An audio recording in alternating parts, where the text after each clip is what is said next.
ዮሴፍም ይልና የመጀመሪያ ልጁን ሲወልድ የበኩር ልጁን ስሙን ምናሴ ያለው እና ምናሴ ማለት ምንድነው ብዬ ቃሉን ትርጉም ሳጠና ዮሴፍ ራሱ ተናገረ። ምን አለ? እግዚአብሔር መከራዬን አስረሳኛል። ዮሴፍ መከራ የጀመረው በህይወቱ በ17 ዓመቱ ነው። ሙሉ ሰው ባልሆነበት ከአባቱ ከያዕቆብ አልጋ ላይ ሳይወርድ ባለበት ምዕራፍ ውስጥ ነው መከራ በዮሴፍ ህይወት የጀመረው። አንዴ ስደት፣ አንዴ ጉርጓድ፣ አንዴ እስር ቤት፣ አንዴ ልብስ መቀደድ፣ አንዴ ቻሌንጅ። ከሆነ ምዕራፍ በኋላ ግን ቆመና እንደዚህ አለ። የመጀመሪያ ልጁን እያየ ምናሴ ያለውና ቀጥሎ እንደዚህ አለ፣ እግዚአብሔር አለ መከራዬን አስረሳኛል። እግዚአብሔር ወደዚህ ምድር ሲመጣ ያለ ዓላማ የጠራው ሰው የለም። አሁን እኛ የሚያስፈልገን ምንድነው? እግዚአብሔር በእኛ ውስጥ ያለው ዓላማ ምንድነው? እግዚአብሔር ጴጥሮስን ሲያስፈታ ስለ ጴጥሮስ ግድ ብሎት አይደለም፣ በጴጥሮስ ውስጥ ያለው ዓላማ ግድ ብሎት። እግዚአብሔር በዘመናት መካከል አንድ ግድ የሚለው ጉዳይ አለ። ምን? ባንተ ውስጥ ሊሰራ ያለው ፕሮግራም፣ ባንቺ ውስጥ ያሰበው ፕሮግራም። ጠላት ደግሞ አንድ የሚፈልገው ጉዳይ አለ። ምን? አንቺን ተስፋ አስቆርጦ ከፕሮግራሙ ማጉደል። እግዚአብሔር ካየልሽ ፕሮግራም አርቆ ተራሰው ማድረግ። እግዚአብሔር ያየልሽ ትልቅ እያለ ሰፈር ማሳየት ዛሬ ወግቼዋለሁ። ባንተ እድሜ ትይዩ የነበሩ ጓደኞች ነበሩ። አንዳንዶች ጫት ሲቀሙ አንተን ወንጌል ያሳዘ የተሻለ ስለሆንክ ሳይሆን የተሻለ ስላየልን። እኩል ጦርነት ገብተ ጓደኛ ሞቶ አንተ በህይወት የመጣኸው አንተ የተሻልክ ሰው ስለሆንክ አይደለም፣ የተሻለ ፕሮግራም ባንተ ስላለው ነው። ኢየሱስ ስለ ያዕቆብና ስለ ዮሐንስ ሲያወራ እንደዚህ አለ። ያዕቆብና ዮሐንስ አለ ነጎድጓድ ናቸው፣ የነጎድጓድ ልጆች ናቸው፣ ነጎድጓድ ናቸው፣ የተባለላቸው ናቸው። ኢየሱስ የመሰከረላቸው ሰዎች ናቸው። ያዕቆብ ሞተ ይላል። አቃለ በያዕቆብ በሞት ይላል። በያዕቆብ 1000 ዓመት ካገኘ በጴጥሮስ ማንም አያወርደውም። ስለዚህ አንድ ነገር አደረገ። በአይሁዶች መደሰት ደስ ተሰኝቶ ይላል።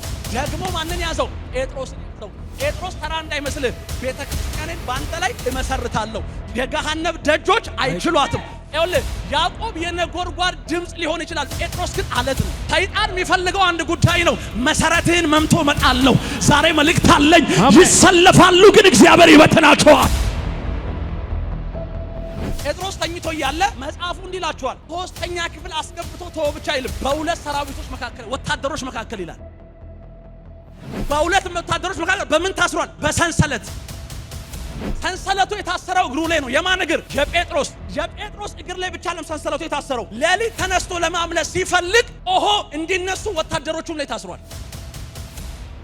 አንድ ጊዜ ለካ እነ ጴጥሮስ ወንጌል ሲሰብኩ ያዟቸው ይልና እስር ቤት ከተቷቸው ይላል። ከዛ እንደዚህ አለ፣ እንደ ነገ ሊፈርዱባቸው በሸንጎ ሊያወሩባቸው ነጋ ይልና በጠዋት ሸንጎ መካከል ላይ እነ ሐና እነ ቀያፋ ጸሐፍቶች ቁጭ ብለው አንድ ነገር አሉ። ትናንትና ሲሰብኩ የታሰሩትን እነ ጴጥሮስን ፈታቸው አምጥተዋል። ሰውየው ሊፈታ ሊያመጣቸው ሲሄድ ዘበኛው በር ላይ አለ። ቁልፉ አልተሰበረ። በሩ ሲከፈት እነ ጴጥሮስ ሄዱ። አቃል አሁን የላከው ሚካኤል ነው። ሚካኤል መሆኑን የምታውቀው ገብርኤል ቢመጣ እንዲላል፣ ተነስ ፒተር ነው የሚለው ማን? ገብርኤል። ሚካኤል ግን መጣና ወገቡን ድብልቅ ተነስ ብሎ መታው ይላል። የሚገርማችሁ ዮሴፍ ጴጥሮስም ይላል ዘሎ ቆመ ይልና ደስ የሚለኝ ቃል አለ። የምቱ ኃያልነትን ለመረዳት ከፈለጋችሁ ሰንሰለቱ ይላል ወደቀ። ጠባቂዎቹ አሉ አልተኙም። ጴጥሮስ ትንሽ ጉዳይ አይደለም ለንጉሱ፣ ማንም ከሱባሉ እንደማያወርዱ ያውቃል። ለዛ ነው እጅግ አድርጎ ያስጠበቀው። አቃለ ጴጥሮስን ይዞ ሲወጣ የመጀመሪያው በር ወጣ፣ ጥበቃዎቹ አሉ። ሁለተኛውን ወጣ፣ ጥበቃዎቹ አሉ። የሚገርመው ግን ጴጥሮስ ሲወጣ የሰዎቹን የጠባቂዎቹን አይናቸው ያያል፣ ግን ጴጥሮስን ማየት ዛሬ መልእክት አለ። እግዚአብሔር የጠላትን አይን ያጠፋዋል።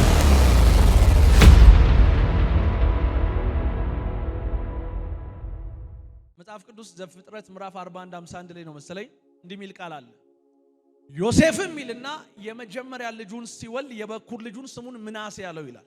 እና ምናሴ ማለት ምንድነው ብዬ ቃሉን ትርጉም ሳጠና ዮሴፍ ራሱ ተናገረ። ምን አለ? እግዚአብሔር መከራዬን አስረሳኛል። እኔ ዛሬ ጌታ መንፈስ እንደዚህ ብሎኛል።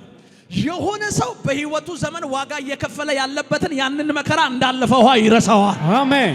ያንን መከራ እንዳለፈ ውሃ ይረሳዋል። አሜን። አጠገቤ ያለውን ገፋ አድርግና ዛሬ በለው እስቲ፣ ዛሬ ከመከራዬ ጋር ከችግሬ ጋር ከሐዘኔ ጋር ያላችሁ። ዮሴፍ እግዚአብሔር መከራዬን አስረሳኝ ሲል ዮሴፍ ያየውን መከራ ማንም አላየው። ዮሴፍ መከራ የጀመረው በህይወቱ በ17 ዓመቱ ነው። ታውቃለህ፣ ሰው ሙሉ ሰው ለመሆን 18 ዓመት መሆን ይጠበቅበታል። ሙሉ ሰው ባልሆነበት ከአባቱ ከያዕቆብ አልጋ ላይ ሳይወርድ ከአባቱ ከያዕቆብ ሶፋ ላይ ሳይወርድ ባለበት ምዕራፍ ውስጥ ነው መከራ በዮሴፍ ሕይወት የጀመረው። አንዴ ስደት፣ አንዴ ጉርጓድ፣ አንዴ እስር ቤት፣ አንዴ ልብስ መቀደድ፣ አንዴ ቻሌንጅ። የቻሌንጅ ማዕት ነው በሕይወቱ ያየው። ከሆነ ምዕራፍ በኋላ ግን ቆመና እንደዚህ አለ። የመጀመሪያ ልጁን እያየ ምናሴ ያለውና ቀጥሎ እንደዚህ አለ፣ እግዚአብሔር አለ መከራዬን አስረሳኛል። ዛሬ የሆነ ሰው እንደዚህ ይሆናል። ለብዙ ዘመን ያስጨነቃችሁን ያንን ጉዳይ የሚያስረሳ በረከት አሜን በሉ፣ እጃችሁ ይገባል። አሜን። አጠገብ ያለውን ገፋ አድርግና ዛሬ በለው እስቲ፣ ዛሬ ከዚህ ጉባኤ በለው፣ ከዚህ ጉባኤ መከራህን፣ መከራ፣ ሐዘንህን፣ ለቅሶህን ረስተህ ትሄዳለህ። አንድ ሰው ጮሆ ረስቼ እሄዳለሁ ይበል። ረስቼ እሄዳለሁ። ተናገሩ፣ ረስቼ እሄዳለሁ በሉ። ረስቼ እሄዳለሁ። አሜን። የሚያስረሳ እጅ እዚህ ቦታ አለ። አሜን። ኢየሱስ ያድናል። ሰሞኑን እርግጠኛው የምናገረው ያው ፋሲካ ነው አይደለ? የኢየሱስ ክርስቶስን ትንሣኤ ያከበርን ነው። ትናንትና እሁድ በቤተ ክርስቲያናችን አክብረናል። ነገ ሮብ በሐዋሳ ባለው አጥቢያ እናከብራለን። ሐሙስ ሶዶ፣ አርብ ደግሞ አርባ ምንጭ እንደዚሁ ያከበርን እንቀጥላለን። ምክንያቱም መታሰቢያው በመሆን ማለት ነው፣ በማሰብ ብያችኋለሁ። እሁድ ቀን እዚህ ጋር ስሰብክ ፋሲካ ማለት በአጠቃላይ የቃሉ ትርጉም ፓስ ኦቨር ማለት ነው። ይሄ ማለት ምን ማለት ነው? ሰብሮ መውጣት ማለት ነው። እና በዚህ ሰሞን ሌላ ምንም የምናወራው ርዕስ አይኖረንም። በዚህ ሰሞን የምናገረው መልእክት ሁሉ ለማገኘው ሰው ጌታ መንፈስ እንደዚህ ብለህ ተናገር ብሎኛል። የትኛውም አይነት ሲስተም ይሁን የማይቻል ኬላ ሊሆን ይችላል። የትኛውም ገደብ ሊሆን ይችላል። ሊሚቴሽን አላቅም፣ ግን እግዚአብሔር አምላክ ዛሬ እንደዚህ ብሎኛል። በዚህ ቀን የሆነን ኬላ የሆነ ሰው ሰብሮ ይወጣል። አሜን። ላንብበው። ቁጥር 2 ቁጥር 3 አይሁድንም ደስ እንዳሰኛቸው አይቶ ጨምሮ ማንን ያዘው ይላል? ጴጥሮስን ደግሞ ያዘው። የቂጣ በዓልም ወራት ነበረና በያዘውም ጊዜ ወደ ወህኒ ያገባው። ከፋሲካም በኋላ ወደ ሕዝቡ ያወጣው ዘንድ አስቦ እያንዳንዱ 4 ወታደሮች ሆነው እንዲጠብቁት ለ4 ጭፍራ ክፍል አሳልፎ ምን አለው? ሰጠው። ጴጥሮስም በወህኒ ይጠበቅ ነበር። ነገር ግን በቤተ ክርስቲያን ስለ እርሱ ወደ እግዚአብሔር ጸሎት አጥብቆ ይደረግ ነበር። ሄሮዶስም ሊያወጣው ባሰበ ጊዜ በዚያች ሌሊት አጠገቤ ያለውን ገፋ አድርግና ዛሬ ሌሊት በሉ። ዛሬ ሌሊት በደንብ አዳምጡ። ይኸውላችሁ የእግዚአብሔርን ቃል በቁሙ ተረዱ። ይሄ መልእክት ሳወራ አሁን ጴጥሮስ የለም፣ ግን እዚህ ውስጥ ጴጥሮስ አለ። ዛሬ ማታ መልአክ ወደ ቤቱ የሚሄድ አሜን። ይኸውልህ በዚያች ሌሊት ጴጥሮስ በሁለት ሰንሰለት ታስሮ ከሁለት ወታደሮች መካከል ተኝቶ ነበር። ጠባቂዎችም በደጁ ፊት ሆነው ወህኒውን ይጠብቁ ነበረ። እነሆ የጌታ መልአክ ቀረበ፣ በቤትም ውስጥ ብርሃን ምን አለ? በራ። ጴጥሮስንም ጎድኑን መጥቶ ምን አለው ይላል? ምን አለው? ከዛ ቀጥሎ ምን አለው? ጎድኑን መጥቶ ምን አለው ይላል? ስሙኝ፣ በደንብ ስሙኝ። እንደው የመልእክቴ ርዕስ ትወጣላችሁ ነው። አጠገብ ያለውን ገፋ አድርግና ትወጣለህ በለው። ትወጣለህ። ያው ፋሲካ መውጣት አለ፣ ሰብሮ መውጣት አለ። ገፋ አድርግና ትወጣለህ በለው። ትወጣለህ በለው። አንዳንዱ ከየት ነው መውጣው ይላል፣ አላቅም። ዛሬ ግን ጌታ ብሎኛል ትወጣላችሁ። አሜን። አጠገብ ያለውን ገፋ አድርግና ገፋ አድርገው ትወጣለህ በለው። ትወጣለህ። ኢየሱስ ማን ነው? ጌታ ነው። ስሙኝ፣ አሁን ያነበብኩላችሁ በሐዋርያት ሥራ ምዕራፍ 12 ላይ የተቀመጠውን የሐዋርያው ጴጥሮስን መልእክት ምንድነው ሐሳብ ነው። እና እንደምታውቁት ይሄ የሐዋርያት ሥራ መጽሐፍ በሁለት ዘመን የተከፋፈለ በ30 ዓመት የተጻፈ የሐዋርያት ሥራ ተብሎ ይጻፍ እንጂ ለሁለት ሐዋርያቶችን በኃይል ገልጦ ያለፈ መጽሐፍ ነው። የመጀመሪያ ሐዋርያው ማን ነው? ከምዕራፍ 1 እስከ ምዕራፍ 12 ሐዋርያው ቅዱስ ጴጥሮስ ሲሆን ሁለተኛው ደግሞ ከ12 እስከ 28 ሐዋርያው ቅዱስ ጳውሎስ ነው። በደንብ ስሙኝ። ምዕራፍ 1 ሲያወራ ምዕራፍ 1 ከሞት ትንሣኤ በኋላ ኢየሱስ ከሐዋርያቶቹ ጋር በደንብ አዳምጡኝ እንደተቀመጠ የሚያሳይ ምዕራፍ ነው ለ40 ቀን እና ምዕራፍ 1 ላይ በኢዩኤል የተጻፈውን ያንን የተስፋ ቃል እንዲጠብቁ ኢየሱስ የተናገረበት ምዕራፍ ነው ምዕራፍ 1። እና ምዕራፍ 1 ላይ የተነገረው ያ የተስፋ ቃል ምዕራፍ 2 ቁጥር 1 ላይ በነ ማርቆስ በነ ማርያም ቤት ቁጭ ባሉበት ተገለጠ ይላል። እና ምዕራፍ 2 ላይ የተገለጠው ሪቫይቫል ማስቀመጥ ስላልቻለ ሪቫይቫሉ በር ሰብሮ አስወጥቷቸው በዛ በመልካም በምትባል ቤተ መቅደስ ደጅ ላይ ያለው ሰውዬ እንደተፈወሰ በሰለሞን መመላለሻ ላይ ከሰዱቃውያን ጋር ከጸሐፍቶች ጋር ከነሐና ጋር ከነቀያፋ ጋር ከባድ የሆነ ክርክር እስከ ምዕራፍ 4 ድረስ እንደነበረ እነ ጴጥሮስ እንደታሰሩ እግዚአብሔር አምላክ ደግሞ በሌሊት የሆነ እጅ ልኮ እንዳወጣቸው የሚያወራ መጽሐፍ ነው። ምዕራፍ 5 ስለ ሁለቱ ባልና ሚስቶች መሬት ሽጠው ግማሽ አስቀርተው ያመጡት ናቸው። ምዕራፍ 6 ደግሞ የእስጢፋኖስ መታሰር ነው። እስጢፋኖስ ተያዘ፣ ብዙ ነገር ነገሩት፣ ሰበከ ስለ ኢየሱስ። በዛ ቻሌንጅ መካከል ምዕራፍ 6 እና 7 የእስጢፋኖስ መሞትና በቤተ ክርስቲያን ውስጥ የነበረውን ስደት የሚያወራ መጽሐፍ ነው። ምዕራፍ 6 እና 7 ምዕራፍ 8 ደግሞ በምዕራፍ 6 እና 7 ላይ የመጣው ቻሌንጅ ከእነ እስጢፋኖስ ሲሞቱ በኢየሩሳሌም ባለች ቤተ መቅደስ ውስጥ ከነበሩ ሰዎች መካከል ለምሳሌ እነ ፊልጶስ ዲያቆን የነበሩት እነሱ ወጥተው ወደ ሰማሪያ ከተማ ገብተው ወንጌል እንደሰበኩ የሚያወራ መጽሐፍ ነው። ምዕራፍ 7 ምዕራፍ 8 በዛ ከተማ ውስጥ ሲሞን የሚባለው ጠንቋይ እጁን ለጌታ እንደሰጠ የሚያሳይ መጽሐፍ ነው። ያ ብቻም አይደለም። በዛ ሰማሪያ በምትባል ከተማ ውስጥ ትናንትና ኢየሱስ በምዕራፍ 4 እና 5 ላይ ያቺ ሰማራዊቷ ሴት ጋር ገብቶ ድሮ በነ ያዕቆብ በነ ዮሴፍ ዘመን ሴኬም የነበረው ያ ጉድጓድ በሷ ዘመን ደግሞ ሲካር ተብሎ የተቀየረበት ከተማ ገብቶ ሰማሪያ ከጥግ እስከ ላይ ከተማውን ገለባብጦ መገለባበጡን መጽሐፉ ሲነግራችሁ እንዲህ ይላል። በከተማው ይላል ታላቅ ደስታ ሆነ ይላል። ታውቃለህ፣ ሰው ለካ ወንጌል ይዞ ከገባ ጨለማ መቀጠል አይችልም። ዛሬ የሚሆነው እንደዚህ ነው። ዛሬ የሚያገኛችሁ ይሄ ኃይል የሆነ ሰፈር ያለ ሟርተኛ ይመታዋል። አሜን። አጠገቤ ያለውን ገፋ አድርግና ዛሬ በለው እስቲ፣ ዛሬ ወጥቼ በለው፣ ወጥቼ አስወጣለሁ በለው፣ አስወጣለሁ። አንተ ትንቢት ነው ንገረው። ዛሬ በለው እስቲ፣ ዛሬ ወጥቼ አስወጣለሁ፣ አስወጣለሁ። ዛሬ አላቅም እንደዚህ ይሆናል። አሜን። የሆነ ሰው ከዚህ ከሆነ እስራት ውስጥ ይወጣል። አሜን። በየጫት ቤት፣ በየመጠጥ ቤት፣ በየተለያየ ቦታ ላይ የታሰሩ ሰዎችን ዛሬ ማታ ያስወጣል። አሜን። ስማኝ ትወጣለህ ስልህ ወጥተህ ነጋዴ እንድትሆን አለ የምትወጣው። ትወጣለህ ስልህ ወጥተህ የሆነ ነገር እንድታደርግ አለ የምትወጣው። ዛሬ የምትወጣው እግዚአብሔር ባንተ ህይወት ላይ ያሰበው ፕሮግራም እንዲፈጸም። አሜን። እኔ እኮ እንደዚህ ያየው እኮ ነው። የሆነ ስውር በሆነ ሰንሰለት የታሰረ አንድ አገልጋይ ዛሬ እግሩ ተፈቶ ከተማ ላይ ቁጭ ብሎ ትውልድን እያናወጠ ያለ ዋናውን ዘንዶ የሚገለብጥ አለ። እኔ ነኝ የሚል አሜን ይበለኝ። አሜን። አዎ፣ አጠገብ ያለውን ገፋ አድርግና ወጥቼ አስወጣለሁ በለው። ወጥቼ አስወጣለሁ። ታይ ቁጭ በሉ። ስሙኝ፣ ይኸውላችሁ ስሙኝ። እግዚአብሔር በነቢይ ግሩም ህይወት ውስጥ ነቢይ ግሩምን የማብላት የማጠጣት የማልበስ መኪና የመስጠት እሱ አይደለም ፕሮግራም። ይሄ ሁሉ ጉዳይ በዚህ ምድር ላይ ስንኖር እግረ መንገዳችን የምናደርገው ጉዳይ ነው። እግዚአብሔር ወደዚህ ምድር ሲመጣ ያለ ዓላማ የጠራው ሰው የለም።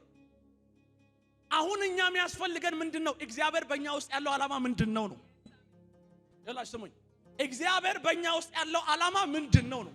እግዚአብሔር ጴጥሮስን ሲያስፈታ ስለ ጴጥሮስ ግድ ብሎት አይደለም፣ በጴጥሮስ ውስጥ ያለው ዓላማ ግድ ብሎት ነው። አልገባችሁም? አሜን። አልገባችሁም? ብዙ የተቆፈረ ጉድጓድና ምክክራቸውን ያዘለለን የተሻልን ሰው ስለሆነ ሳይሆን ስራ ስላልጨረስን ነው። ስሙኝ ወዳጆቼ፣ እግዚአብሔር በዘመናት መካከል አንድ ግድ የሚለው ጉዳይ አለ። ምን? ባንተ ውስጥ ሊሰራ ያለው ፕሮግራም፣ ባንተ ውስጥ ሊሰራ ያለው ፕሮግራም፣ ባንቺ ውስጥ ያሰበው ፕሮግራም። ጠላት ደግሞ አንድ የሚፈልገው ጉዳይ አለ። ምን? አንቺን ተስፋ አስቆርጦ ከፕሮግራሙ ማጉደል። እግዚአብሔር ካየልሽ ፕሮግራም አርቆ ተራሶ ማድረግ። እግዚአብሔር ያየልሽ ትልቅ እያለ ሰፈር ማሳየት። ዛሬ ወግቼዋለሁ። አሜን። ዛሬ ወግቼዋለሁ። አሜን።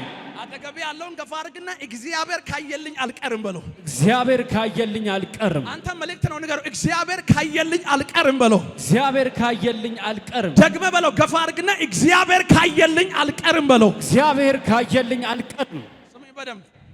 ስሙኝ በደንብ ታውቃለህ። ለማስቀረት ነው ሰይጣን ሁሉ የሚፈልገው። ለዛ ነው ምዕራፍ 7-8 ላይ በቤተ ክርስቲያን ውስጥ ቻሌንጅ ሲደርስ እና አንጾኪያን የሚያካክሉ ቤተ ክርስቲያን የተተከሉት በስደት ውስጥ ነው። የሚያስፈሩ የሚያስደነግጡ ቤተ ክርስቲያኖች ታውቃለህ። ምዕራፍ 8 ላይ እንዲሆነ ምዕራፍ 9 ላይ ትናንትና 7 ላይ እስጢፋኖስ ምናምን ሲሞት ቆሞ በለው ሲል የነበረ ልብስ ጠባቂ ሳኦል እዛ ጋር እስጢፋኖስን ሰማይ እየገደለ ጳውሎስን እየወለደ ነው። ታውቃለህ። ወንጌል ዱላ ቅብብሎች ነው። እግዚአብሔር አንዱን እያጠፋ አንዱን እያበራ ነው። አልገባም? በአንተ እድሜ ትይዩ የነበሩ ጓደኞች ነበሩ። አንዳንዶች ጫት ሲቀሙ አንተን ወንጌል ያሳዘ የተሻለ ሳይሆን ስለሆንክ ሳይሆን የተሻለ ስላየልን። አሜን። ወይኔ ስማ፣ እኩል ጦርነት ገብተህ ጓደኛ ሞቶ አንተ በህይወት የመጣኸው አንተ የተሻልክ ሰው ስለሆንክ አይደለም፣ የተሻለ ፕሮግራም ባንተ ስላለው ነው። አሜን። ወይኔ ዛሬ ትወጣላችሁ ታመልጣላችሁ ስላችሁ ወጣችሁ አምልጣችሁ የሆነ ሀብታም ምናምን አይደለም። እግዚአብሔር ባንተ ህይወት ያሰበው ያ ፕሮግራም ይፈጸማል። አሜን።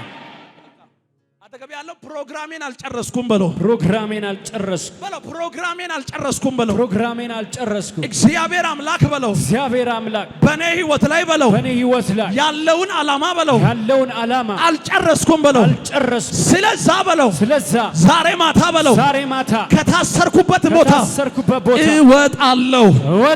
አላቅም። ዛሬ ማታ የሆነ መልአክ ወደ ቤታችሁ ይመጣል። አሜን።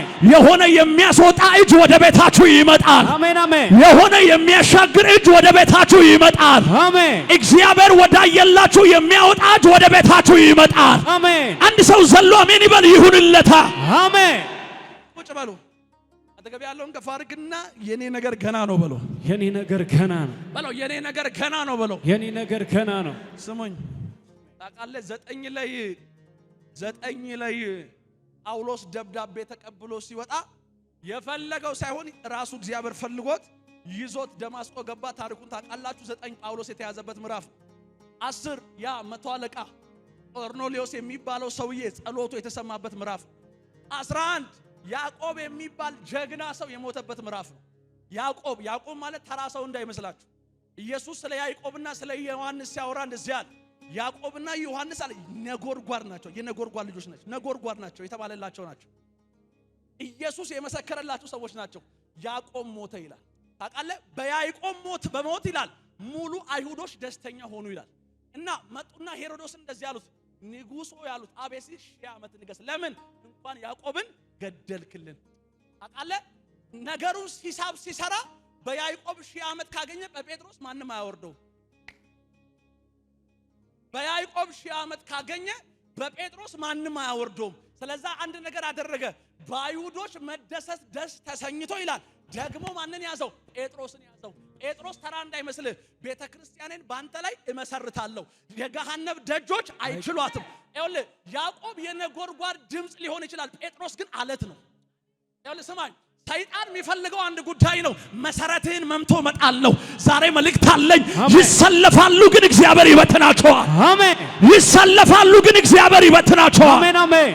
አጠገብ ያለውን ከፍ አድርግና እኔ የምጠፋ ዘር አይደለሁም በለው። እኔ የምጠፋ ዘር አይደለሁም በለው። እኔ የምጠፋ ዘር አይደለሁም። እኔ የምጠፋ ዘር አይደለሁም። ቁጭ በሉ። አሜን። ታውቃለህ? ስማኝ፣ በያዕቆብ 1000 ካገኘ በጴጥሮስ ማንም አያወርደው። ከዛ ደስ አለው ይልና ደግሞ ማንን ያዘ ይላል? ጴጥሮስን። ከዛ ወሰደው ይላል። የቂጣ በዓልም ስለነበረ ይላል እንደ ነገ አውጥቶ ምን ሊለው ሊገለው ቀጥሮ የመጀመሪያ ይላችኋል ለ4 ክፍል ጦር ሰራዊት ይላል። 4 ክፍል ጦር ሰራዊት ማለት 4 ሆኖ ነው የሚጠብቁት። 16 ሰራዊት ነው። በ6 ሰዓት ይቀያየራሉ። እና እሱ ብቻ አይገርመኝም። እኔ ለ4 ክፍል ጦር ሰራዊት ሰጠው ይልና ቀጥሎ የሚል ቃል አለ። 3ኛ ክፍል አስገባው ይላል።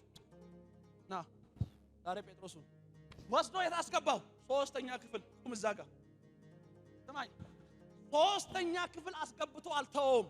በፍቃዱ ይተኛልኝ። 2 ሰው ነገ ይምጣ። በፍቃዱ 2 ሰው ማንን ልባርክ? 2 ወጣቶች ኑ ነገ ኑ ተኛ። ዴቭ እዚህ ጋር ና፣ እዚህ ተኛ።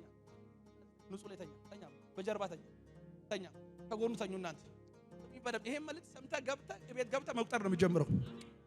ስማኝ። ጴጥሮስ የት ነው ያለው? መሃል ላይ በሉ እስቲ። ድገም ውስቲ። ስንተኛ ክፍል ነው ያለው? 3። ከውጪ ስንት ጠባቂ አለ? ሰውየው ስንት ነው? ገባችሁ? አጠገብ ያለ ሰው አያቅህም ሰይጣን አንተን እንደሚያቅህ። አጠገብ ያለ ሰው አያቅህም ሰይጣን አንተን እንደሚያቅህ። ይኸውልህ አጠገብ ያለ ሰው ስለአንተ ሳያቅ ሰይጣን ባንተ ውስጥ ያለውን አይቶ ፈርቷል። ገባህም? ለአንድ ግለሰብ 4 ሰራዊት 3 ክፍል 2 ጠባቂ ምን አስፈለገ? አረ ዛሬ መልእክት አለኝ። በአንድ መንገድ ይመጣሉ፣ እግዚአብሔር በ7 መንገድ ይበተናቸዋል። ቁጭ በሉ።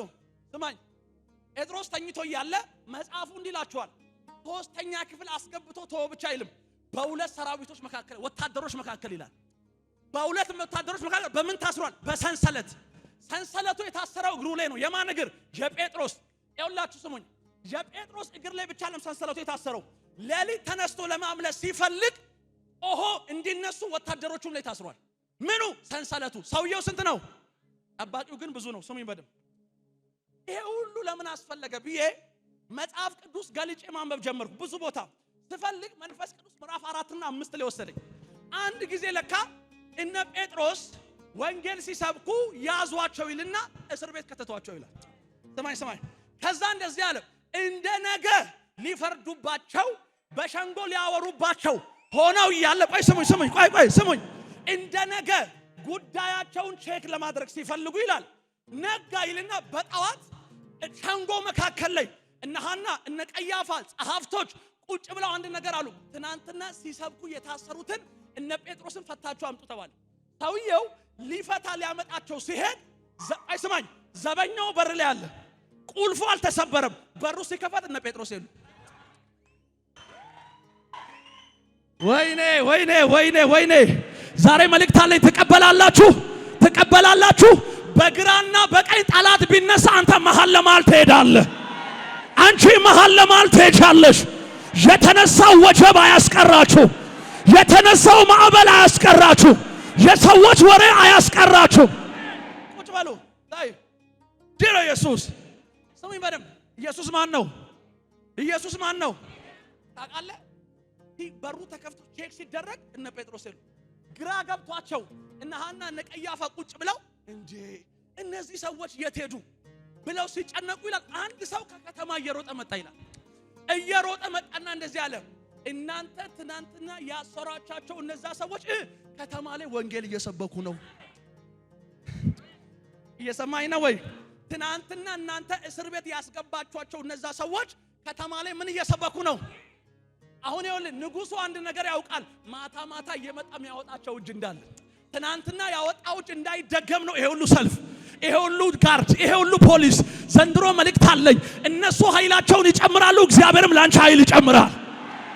አጠገብ ያለውን ገፋ አድርግና ጠላቴ ኃይል ቢጨምር በለው፣ እግዚአብሔር አምላክ በለው፣ በእኔ ውስጥ ያለውን ጸጋ በለው፣ ዘንድሮ በለው ይጨምረዋል። ትቀበላላችሁ? ከዚህ ስትሄድ ጠላት እያለ ትወጣለህ። ትቀበላላችሁ? አትሄድም የሚል አለ፣ አንተ ግን ትሻገራለህ። ትቀበላላችሁ? ያንቺ ነገር ሰፈር ነው እያሉ ዋናው ያንቺ ይሆናል። ትቀበላላችሁ? አሰርናት እያሉ እግዚአብሔር ሰንሰለቱን ይበጥሳል። ትቀበላላችሁ? አትወጪም እየተባልሽ አደባባይ ትታያለሽ። አረ አንድ ሰው ዘሎ አሜን። አዎ አጠገብ ያለውን ገፋ አድርግና ጠላቴ አልፌ ያገኘኛል በለው። ጠላቴ አልፌ ያገኘኛል በለው። አዎ ስሙኝ። ኢየሱስ ማን ነው? ስማ፣ ጠላት አልፈ ሲያገኝና ሳታልፍ ሲያገኝ እኩል አይደለም። ስማኝ፣ አልፈ ሲያገኝና ሳታልፍ ሲያገኝ እኩል አይደለም።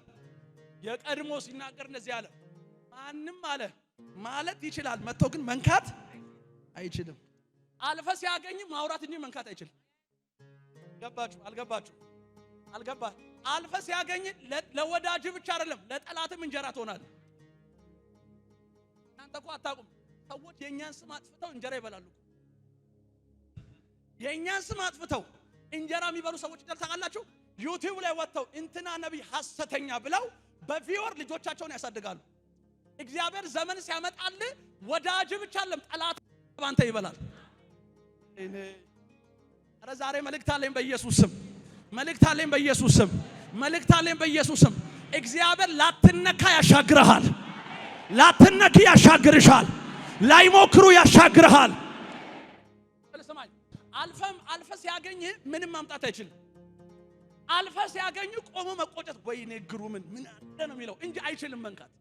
አልፈ ሲያገኝ ምን አለ ይላል፣ ይቀምራል፣ ያወጣል። በዚህ አርጌ እጥለዋለሁ ብሎ አጀንዳና ፕሮግራም ያወጣል እንጂ መያዝ። አሁን ዘንድሮ እግዚአብሔር የሚያደርገው እንደዚህ ነው። እስከ ዛሬ ድረስ የነካኩሽ እያሉ አንቺን ግን ያሻግርሻል። አንቺን የነካኩ እያሉ አንቺን ግን ያሻግርሻል። ስሙኝ በደም ሊጨርስ ነው። ስሙኝ በደም በሁለት ጠባቂ መካከል ስንተኛ ክፍል? ከውጪ ስንዘበኛ አለ። ስንተኛ ክፍል? በስንት ወታደር መካከል? ሰውየው ስንት ነው? በኢየሱስም ዘንድሮ ጠላት ይፈራሻል። አረ ተቀበሉ ይመልክ ተቀበሉ ይመልክ። በኢየሱስም ዘንድሮ ጠላት ይፈራሃል። አረ በኢየሱስም ጠላት ይፈራሃል። ውሰድ ይሁንብ ጠላት ይፈራሃል። ጠላት ይፈራሃል። ጠላት ይፈራሃል። ጠላት ይፈራሻል። አንድ ሰው ጮሆ ጠላቴ ይፈራኛል ይበል። ኢየሱስ ጌታ ነው። እግዚአብሔር ምስክሬ ነው። ዘንድሮ የማትደፈር ትሆናለህ። የሆነ ጥግ ላይ ሆኖ ሙ ይላል እንጂ ዘንድሮ አይነካህም። የሆነ ጥግ ላይ ሆኖ የሆነ ይገላመጣል እንጂ አያገኝህም። አዎ አልፈታ ያገኘሃል ጠላት።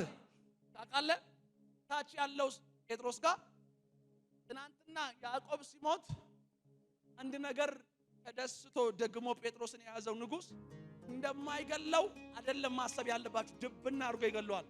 ኤቪደንስ ያዕቆብ ነው። ያዕቆብን ገሎታል። ምን በደም የጴጥሮስ መገደል ደግሞ በቤተ ክርስቲያን ቢግ ዲድ ነው፣ ትልቅ ጉዳይ ነው። ይኸውልህ ከተማ ላይ ማጁሪያ፣ ጁማሪያ፣ ኢየሩሳሌም፣ ቅፍርናሆም፣ ቤተል፣ ሰማርያ ያሉ ሰዎች ሁሉ በነ ጴጥሮስ ስብከት የዳኑ ናቸው። ሰውየው ቀላል አይደለም። አንዴ ሲቆም 3000 ነው የሚያፍሰው።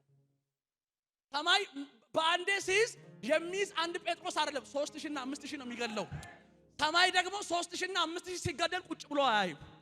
ሰማይ ይኸውልህ ስማኝ፣ ይኸውልህ የጴጥሮስ ጉዳይ ለነ ማርቆስ ለነ ጴጥሮስ እዛ ማነው እዛ ላሉ ለነ ዮሐንስ ቀላል አይደለም። ትናንትና በያዕቆብ ብራቮ ብለን ዝም ብንል አሉ፣ በጴጥሮስ ዝም አንልም አሉ። መጽሐፍ እንዲህ ይላል በቤተ ክርስቲያን ይላል ከባድ ጸሎት ስለ ጴጥሮስ ምን ይደረግ ነበር? ይደረግ ነበር። ይኸውልህ ስማኝ፣ ከባድ ጸሎት ወይም ጥብቅ ጸሎት ማለት ምን ማለት መሰለ? ወይና ወይ ልምጣ ማለት ነው። ስማኝ በደምብ ወይና ወይ ምን ልበል ልምጣ፣ አማራጭ የለም። መተህ ካላዳንከኝ እኔ ወደ አንተ ልመጣ ነው። አሁን እዛ ሆኖ የሚጸለይ ጸሎት አለ። ምን ይበል? ይፈታ ይፈታ፣ ይውጣ ይውጣ ይውጣ።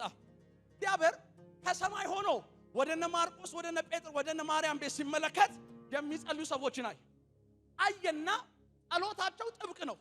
ይሄ ጸሎት ምን ማለት ነው? ወይ ልምጣ ወይና ነው። አሁን አለ እናንተ ከምትመጡ እኔ እመጣለሁ አለ። ታውቃለህ ደስ የሚለኝ ቃል አለ። ከመላእክቶቹ መካከል ይላል ና አለውና እርግጠኛ ነኝ የመጣው ሚካኤል ገብርኤል አይደለም። ገብርኤል መልካም መልአክ ነው። ገብርኤል ምስኪን ነው። ገብርኤል አንድ ጊዜ ነው የተቆጣው። እሱ ማለት ዘካርያስ ቤት መጣና እንደዚህ ያለ ልጅ ትወልዳለህ ሲለው ኧረ ምናምን ሲል ዱዳ አደረገው። ፓስወርዱ ሲለው ዮሐንስ አለ። አንድ ጊዜ ነው ጴጥሮስ ማን ነው ገብርኤል የተቆጣው። ገብርኤል ከዛ ውጪ እነ ማርያም ቤት እነ ማኑሄ ቤት የመጣው መልካም ዜና አብሳሪ ነው። ይሄ ሚካኤል ነው። ሂድና አለው ሲለው አንድ ሁለት ወር ጴጥሮስን አስወጣለሁ፣ ሶስተኛው ሲለው አውቆ ይከፈታል። ዛሬ መልእክት አለኝ። ትቀበላላችሁ? ትቀበላላችሁ? ከፍ አድርግ እጅህን። በጌታ በኢየሱስም ይሄ ብረት በር ካንተ ጋር ይስማማል። ትቀበላላችሁ? ይሄ ግዑዙ መሬት ካንተ ጋር ይስማማል። ትቀበላላችሁ? ይሄ መብራት ካንተ ጋር ይስማማል። አረ አንድ ሰው ጮሆ ከኔ ጋር ይስማማል ይበል። ተናገሩ፣ ከኔ ጋር ይስማማል በሉ። ስማ አንድ ሁለት በር አለው አስወጣው አለው። ሶስተኛው ሲለው ራሱን የሚከፈተው ታውቃለህ። ሚካኤል መጣ ይልና ስሙኝ፣ በደምብ ስሙኝ። መጣ ይልና ጴጥሮስ ተኝቷል። በስንት ጠባቂ መካከል ስንተኛ ክፍል ነው ያለው? በር ላይ ስንት ዘበኛ አለ? መጣና ይላል ሚካኤል መሆኑን የምታውቀው። ሚካኤል ቀልድ ማያቅ መልአክ ነው። ሰይፍ ይዞ ነው የሚዞረው። ማንን ልቁረጥ ነው የሚለው። ሚካኤል ቀልድ አያውቅም። እነ ዳንኤል ጋር የመጣው ፋርስና ሜዶንን ቆራርጦ የጣለው ሚካኤል ነው። ታውቃለህ። አሁን የላከው ሚካኤል ነው። ሚካኤል መሆኑን የምታውቀው ገብርኤል ቢመጣ እንዲህ ይላል፣ ተነስ ፒተር ነው የሚለው ማን? ገብርኤል። ሚካኤል ግን መጣና ወገቡን ድብልቅ ተነስ ብሎ መታው ይላል። የሚገርማችሁ ጴጥሮስም ይላል ዘሎ ቆመ ይልና ደስ የሚለኝ ቃል አለ። የምቱ ኃያልነትን ለመረዳት ከፈለጋችሁ ሰንሰለቱ ይላል ወደቀ ይላል። ዛሬ መልእክት አለኝ። ትቀበላላችሁ? ከፍ አድርግችን በኢየሱስ ስም። ለዘመናት ያስጨነቀ ሰንሰለት ዛሬ ይበጠሳል። ዋጋ ያስከፈለ ዛሬ ይበጠሳል። ያንከራተተ ዛሬ ይበጠሳል። አትወጪም ብሎ የያዘች ዛሬ ይበጠሳል። አንድ ሰው ጮኸ አሜን አሜን አሜን አሜን አሜን። ስማ ጠባቂዎቹ ተኝተዋል። ቁጭ በሉ። ታይ ጠባቂዎቹ ምን ብለዋል? ና ጴጥሮስ ይኸውልህ መልአኩ ይላል ሲመታው መታው ይልና ተነስታ ምናምን ካለው በኋላ እንደዚህ አለው። ሚካኤል መሆኑን የምታውቀው እንደዚህ አለው፣ ተከተለኝ አለው። ተከተለኝ ማለት ከፈለክና ከፈለክ ቅር ነው። መልአኩ ሚካኤል ነው፣ ቀልድ አያውቅም። ተከተለኝ ሲለው ጴጥሮስ ዝም ብሎ ይከተላል።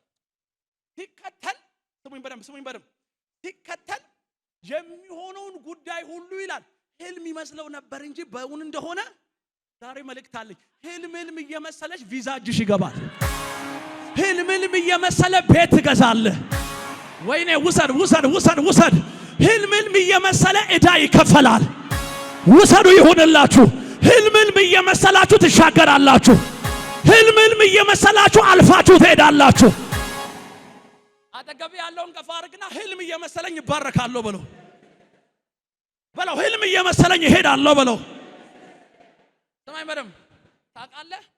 አንድ በር አስወጣው፣ ሁለት በር አስወጣው። ሲያስወጣው ኢየሱስ ማን ነው? ዘበኞቹ እስካሁን ተኝተዋል። እግዚአብሔር ጴጥሮስ እስኪወጣ ብሎ የ20 ደቂቃ የእንቅልፍ ሰጥቷቸዋል። መነሳት አይችሉም። የሰማችሁ ነው። ቢፈልጉ መነሳት አይችሉም። እግዚአብሔር ጴጥሮስ እስኪወጣ ስዊች ዳውን። ስማኝ፣ እግዚአብሔርን የያዘ ሰው በሰልፍ መካከል መተኛት ይችላል። አውሬው ሰው እኮ አካውንቱ ላይ ብር ሲበዛ አይተኛም። እግዚአብሔርን የያዘው ሰው ግን ነገ ሞት እያለ ይተኛል። ጴጥሮስ ነገ ትሞታለህ ሲባል ነው ዛሬ ለጥ ያለው። ዛሬ መልእክት አለኝ፣ ትቀበላላችሁ። በጌታ በኢየሱስም ውርደትሽን የሚጠብቅ ክብርሽን ያያል። ማዲና ኮቨር ዳሊቫ ካባሃ ውርደትን የሚጠብቅ አሜን በል። ክብርህን ያያል። ትዋረጃለሽ የሚል ከብረሽ ያይሻል። ትከስሪያለሽ የሚል ከብረሽ ያይሻል። አጃኒያ ኮቨር ባሃዳጋ ዳጋቦ ስሙኝ በደም ታውቃለህ። ወጣ ይላል። ና ቤክሻ ና ወዳችኋል። እዚህ ጋር ኑ ቁሙ። ዝቄል እዚህ ጋር ቁሙ። እዚህ ጋር ና ዝቄልም ቁሙ። ፊታችሁ ወደኔ ያዙሩና ቁሙ። ፊታችሁ ወደኔ ጎን ለጎን አዴ ኢየሱስ ጌታ ነው። በቃ እንደ ዘበኞች እንደ አራት ዘበኛ ቁጠሯቸው እነሱ። ጴጥሮስ እየወጣ ነው። ከፊት ያለው ማን ነው? መልአኩ ነው። መልአክ መቼም አይታይም ታውቃለህ። እየወጣ ጠባቂዎቹ አሉ። አልተኙም። መተኛት አይችሉም ጠባቂዎቹ። ስራቸው ቆሞ መጠበቅ፣ ቁጭ ብሎ እያዩ መጠበቅ ነው። ለምን መሰለ? ጴጥሮስ ማለት ትንሽ ጉዳይ አይደለም ለንጉሱ።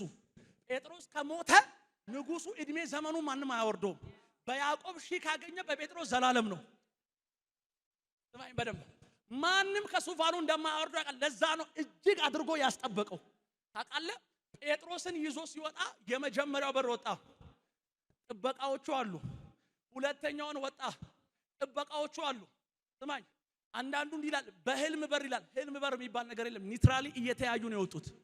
ታውቃለህ። የሚገርመው ግን ጴጥሮስ ሲወጣ የሰዎቹን የጠባቂዎቹን አይናቸው ያያል፣ ግን ጴጥሮስን ማየት ዛሬ መልእክት አለ። እግዚአብሔር የጠላትን አይን ያጠፋዋል።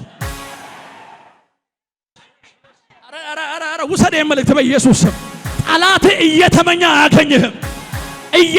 አያገኝሽም፣ እየፈለገ አያገኝህም። ሰማይ ታውቃለህ።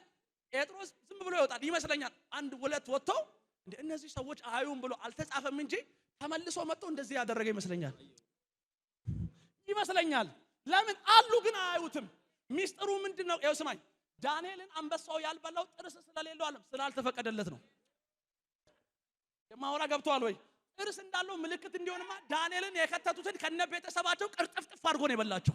እግዚአብሔር ጴጥሮስ ከእስር ቤት እስኪወጣ ድረስ ለ10 ደቂቃ ስዊች ዳውን። ጴጥሮስ ዘና ብሎ ታውቃለህ። ሁለተኛ በር ወጣ፣ ሶስተኛ በር ወጣ። ቁጭ በሉ። ከወጣ በኋላ ና ጴጥሮስ ከወጣ በኋላ ደስ የሚለኝ ቃል አለ። ልክ ወደ ውጪ ከወጡ በኋላ መልአኩ ይላል ከጴጥሮስ ተለየ። ሰማኝ፣ እኔ ግራ ገባኝ። ለምንድን ነው ቤት ያላደረሰው ብዬ ጠየቅኩ። መልአኩ ቢወስደው ጴጥሮስን የሚወስደው በከተማ ነው። ከተማ ላይ ደግሞ ጴጥሮስ ይፈልጋል። ታዲያ ለምንድን ነው መልአኩና ሰማይ ጴጥሮስን የተወው ሲባል ጴጥሮስ ውስጡን ያውቃል። ለምን በለኝ፣ ትናንትና ወንጌል ሰባኪ ነዋ። ትናንትና ቅፍርናሆም፣ አቴና፣ ኢየሩሳሌም፣ ቤቴል፣ ገሊላ ሲሰብክ የኖረ ነው። ዛሬ መልእክት አለኝ። ጠላት ያንቺ ጉዳይ በታች ዘጋው ሲል በላይ ይከፈታል። ስማ፣ ጴጥሮስ ውስጡን ያውቃል። እየተራመደ ሄደና ገብቶ በር ማንኳኳት ሲጀምር፣ ቁጭ በል። በር ማንኳኳት ሲጀምር፣ ያው ልጨርስ ነው 2 ደቂቃ። ማናት ያቺ ሮዲ መጣችልና ሮጣ መታ በሩን ስከፍት ጴጥሮስ ነው።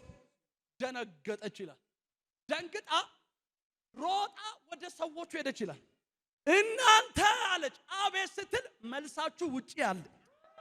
አረ ዛሬ መልእክት አለኝ በኢየሱስ ስም። ትቀበሉኛላችሁ? ትቀበሉኛላችሁ? ከዚህ ስትወጡ አሜን በሏ። ከዚህ ስትወጡ የሚያስፈልጋችሁን ባጀት የያዘ ይህን ቃል ከፍ ብዬ ነው የምናገረው። የሚያስፈልጋችሁን ባጀት የያዘ የእናንተ መልስ በር ላይ ይጠብቃችኋል። አካውንታችሁ ላይ ይጠብቃችኋል። ቤታችሁ ይጠብቃችኋል። አጠገብ ያለው አታዘጋጅም፣ ተዘጋጅቶልሃል በለው። ቁጭ በሉ። ታውቃለህ፣ በክብር ወጣ፣ በኃይል ወጣ፣ በሞገስ ወጣ፣ አበቃለት የተባለ ሰው ነገሩ ተቀይሮ ከወዳጆቹ ጋር ጌታን ማመስገን ጀመረ። እኔ መልእክት አለኝ አላችሁ እዚህ ውስጥ እየሰራችሁ የታሰራችሁ ጸጋ ያላችሁ የታሰራችሁ፣ አሁን ጴጥሮስ የለም አንተ አለህልኝ። በብዙ ቅባት ውስጥ እያለ ነገር የተያዘ ጌታ ሆይ የምትል ቀን ከማታ የምትጸልይ በየተራራ በየጓዳ በየጸሎት ስፍራ ማጠፋ ግን ነገር የታሰረብህ እግዚአብሔር ዛሬ እንደዚህ ብሎኛል። ከዚህ ቀን ጀምሮ አወጣሃለሁ። ከዚህ ቀን ጀምሮ አስመልጣሃለሁ። ከዚህ ቀን ጀምሮ ፋሬስ ይሆናል። ከዚህ ቀን ጀምሮ መውጣት ይሆናል። አንድ ሰው አሜን ይበል። ይሁንለታ። አንድ ሰው ጮሆ ወጣው ይበለኝ። ቁጭ በሉ። ትወጣላችሁ ወደ ክብር፣ ወደ ስኬት። ጠላትህ ካወጣ በኋላ ነው የሚያገኝህ። እግዚአብሔር ሸፍኖ ያስወጣሃል። ነገር ይቀየራል። አንድ ሰው ጮሆ ወጣለሁ ይበለኝ። በቃ ሰሞኑን ፋሲካ አይደለ?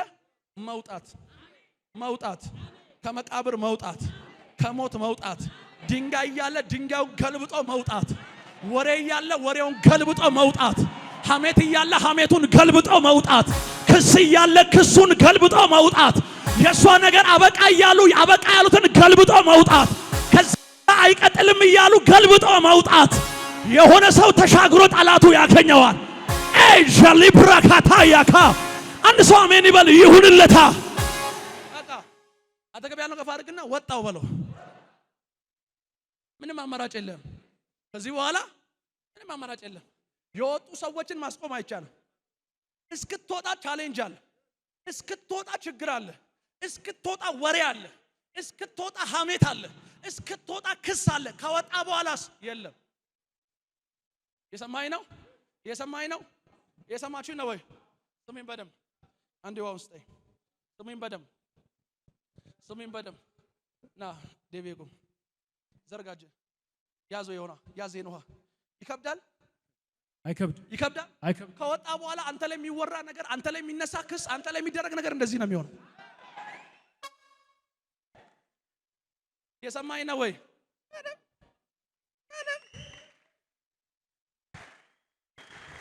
የሰማችሁ ነው ወይ? ፋይል አይበዛም ማለት በደንብ ነው የሚበዛው። ዶክሜንት አያዋቅሩም ማለት በደንብ ነው የሚያዋቅሩት። አንተ ጋር ሲመጣ ምንም በሉ ምንም። በቃ እግዚአብሔር ዘመን አምጥቷል። አንድ ሰው ገፋ አድርገውና ወጥቼ ጠላቴ ያገኘኛል በለው። ከወጣው በኋላ በለው አማራጩ በለው ከኔ ጋር መስማማት ብቻ ነው። ኢየሱስ ማን ነው? ጴጥሮስ ሄዶ ተቀላቅሎ ተሳክቶለት ዝማሬ ሆኖ ምስጋና ሆኖ የጴጥሮስ ታሪክ ተቀይሯል። ጠላት ግን አሁንም እሱ ተዋርዷል ብሎ ቁጭ ብሏል። ዘንድሮ መልእክት አለኝ። ይፈልጓል፣ አያገኙም። አንድ ሰው የመጨረሻ እንዲበል እወጣለሁ፣ አልያዝም። ጠላቴ ከወጣው ከተሳካልኝ ነገሬ ከተቀየረ በኋላ ያገኘኛል። አንድ ሰው ጮኸ አሜን አለ፣ ሆነለት። ለጌታ እልልታ፣ ጭብጨባ፣ ጮት አምጡ እስቲ። ኢየሱስ ያድናል።